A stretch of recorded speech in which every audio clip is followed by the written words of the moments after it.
drifting forward propulsion. And so the three of us who were working at the shop, myself, Nigel and Judith,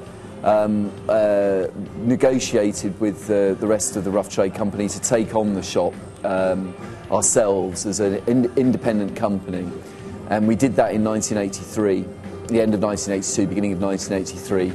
And the shop moved from Kensington Park Road to the location at Talbot Road in August of 1983, opened in August of 1983, and has been there ever since.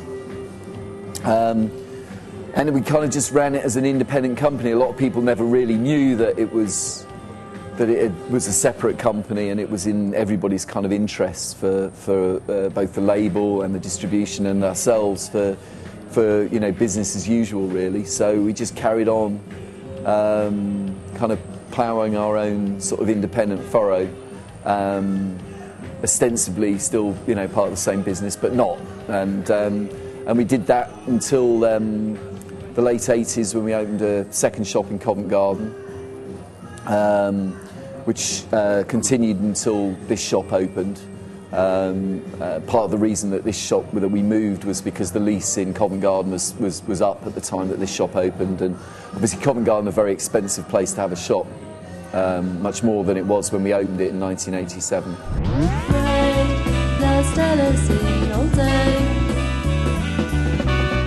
Everything went berserk down there, cats ran wild up and down the stairs. Now I'm glad to be alone in a dreamless sleep on a dream.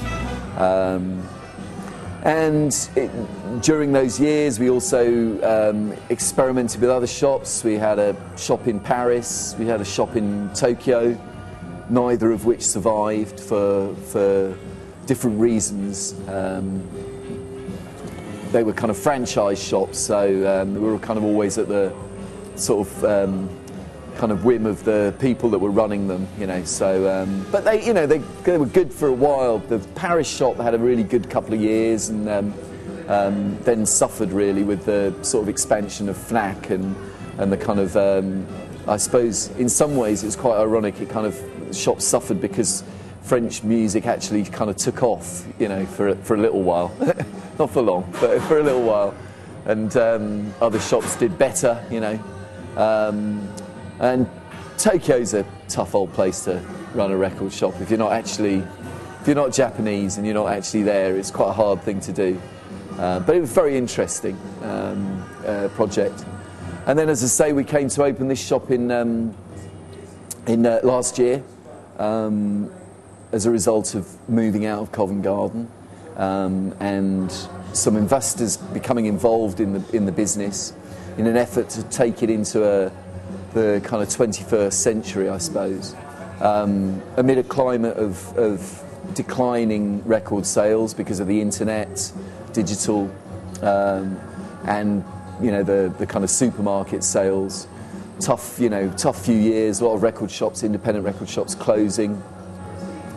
Falling CD sales, obviously, and our kind of instinct was that opening a shop like this, which in some ways was unique, but in some ways kind of looked at the model of the American kind of large independent stores,